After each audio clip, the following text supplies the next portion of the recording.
Continuity and differentiability की।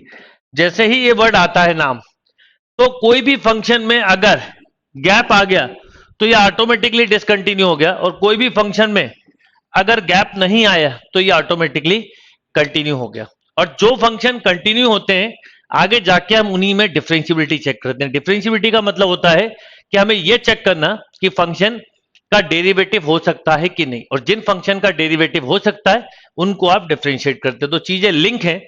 तो limit में हमने सबसे पहले यह देखा, एक एग्जांपल से समझे कि लिमिट में हमने ये देखा कि x टेंड्स टू 2 पर, मान लो एक छोटा सा एग्जांपल लें, जब आपने 2 रखा तो 0/0 की फॉर्म थी, सॉल्व करके 4 निकाला।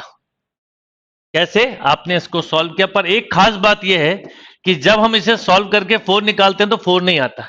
इसका लॉजिकल मीनिंग होता है जैसे जैसे x 2 की तरफ जा रहा है, fx किसकी तरफ जा रहा है, ना तो x कभी 2 होगा और ना ही fx कभी, यानी ये खास बात है कि लिमिट में हम जो आंसर लिखते हैं वो होता ही नहीं है, बल्कि इसका नेबरिंग आंसर होता है, यानी इसके आगे पीछे वाला ही आंसर कंसीडर किया जाता है।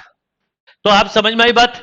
तो अब हमें यह देखना होता है कि अगर मैं अलग से इस फंक्शन का ग्राफ बनाता तो ये ग्राफ कहीं ना कहीं 2 पे ब्रेक हो रहा होता है। ऐसा दिखाने के लिए मैं थोड़ा सा बड़ा स्पेस ले रहा हूं, इतना बड़ा नहीं होता, ये इतना बारीक स्पेस होता है कि आंखों से भी नहीं देख सकते, निग्लिजिबल होता है। अब हमें यह देखना होता है क्या कोई ऐसा इनपुट है जिसको देने पर, क्या कोई एक ऐसा इनपुट है जिसको देने पर हम इसे जोड़ सकें।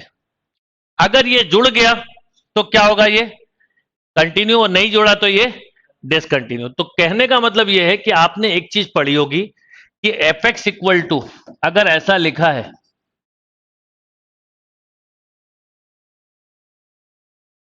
तो इसका मतलब 2 पे तो ये डिफाइंड नहीं है, तो 2 के पहले और 2 के बाद डिफाइंड। अच्छा, एक फंक्शन अलग से ऐसा दिया जाए तो ये एवरीवेयर कंटिन्यू है, इसमें कोई ब्रेक नहीं है। इसकी स्टडी नहीं करना हमें, हमें इसकी करनी है।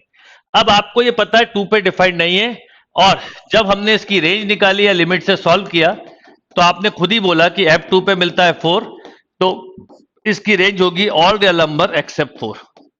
मतलब हम ऐसा बोल सकते हैं कि x² - 4 upon x - 2 x not equal to 2, 2 पे डिफाइंड नहीं। पर अलग से मैं आपको बोलूं कि x इक्वल टू 2 पे, ये अलग फंक्शन होता है, फंक्शन की वैल्यू कितनी है 4, यानी जब मैंने इनपुट 2 लिया तो कितना दिया 4, अब मैंने अलग से 2 लिया और कितना मिला 4, ये 4 ने इसको क्या कर दिया, आपस में ज्वाइन कर दिया, तो ये कंटिन्यू हो गया।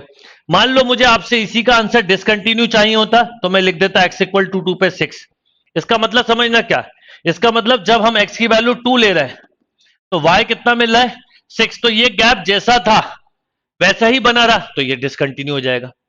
तो हमें कंटिन्यूटी में पढ़ना यह होता है कि लेफ्ट और राइट पर फंक्शन का बिहेवियर एक ही डायरेक्शन में जा रहा है, तो एक जगह पे गैप आ रहा है, उस गैप को अगर अलग से एक इनपुट देके फिल कर दे और वो स्मूथली ज्वाइंट हो जाए तो हम बोलेंगे कंटिन्यूअस, और नहीं हो तो हम बोलते हैं डिसकंटिन्यूअस फंक्शन है। ये फंडामेंटल लॉजिक है, और जो फंक्शन कंटिन्यू होते हैं उनमें हम आगे जाके डिफरेंशियबिलिटी चेक करते हैं।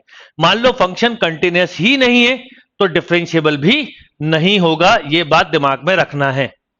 अब इस फंडामेंटल कंसेप्ट को हम कैसे करते हैं वो बताता हूं, आप लोग किस ढंग से करेंगे कम से कम टाइम में वो देखिए। Limit x tends to a, अगर fx इक्वल टू l लिखा है तो बाय मेथड तो बता रहा हूं, पर आपको ट्रिक से करना है जो आपको समझाऊंगा। सबसे पहले आप लेना बेटा LHS लिमिट। LHS लिमिट का मतलब होता है x equal to a minus h, x tends to a है देयरफॉर, और आप इस लिमिट को निकालते हो। फिर आप लेना RHS लिमिट, इसमें लिखना a plus h, x tends to a है देयरफॉर h टेंड्स टू 0, और आप फिर ये निकालते हो। आप सुनना मेरी बात, आप ये सब मत करना, ये तो कंसेप्ट है। आप केवल याद रखिए लेफ्ट हैंड लिमिट की मैंने शॉर्ट तरीका बनाया हुआ, h हमेशा 0 होता है। लेफ्ट हैंड लिमिट को डायरेक्टली लिखा करो। अभी मैं क्वेश्चन पे आ रहा हूं, बहुत जल्दी समझ में आएगा। a minus h, right hand limit को डायरेक्टली लिखा करो a प्लस h। अगर left hand limit right hand limit के इक्वल आए तो हम बोलते हैं लिमिट एग्जिस्ट कर रही है। अगर left hand limit right hand limit के ना आए तो डज नॉट एग्जिस्ट। अगर ऐसा है, अगर लिमिट ही एग्जिस्ट नहीं कर रही है तो हम इसको आराम से डिसकंटिन्यू फंक्शन बोलेंगे, आराम से नॉन डिफरेंशिएबल बोलेंगे। पर ये इक्वल है तो कंटिन्यूअस हो सकता है। कंटिन्यूटी में आपको एक स्टेप और आगे जाना पड़ता है, एक लेफ्ट हैंड लिमिट, एक राइट हैंड लिमिट, और एक होती है डिफाइंड वैल्यू जो दी होती है। आपको ये तीन चीजें चेक करनी है, ए माइनस एच, एफ ए, और बोलो क्या, ए माइनस एच, एफ ए और एफ ए प्लस एच। अगर ये तीनों इक्वल हो तो हम बोलते हैं फंक्शन इज कंटिन्यूअस।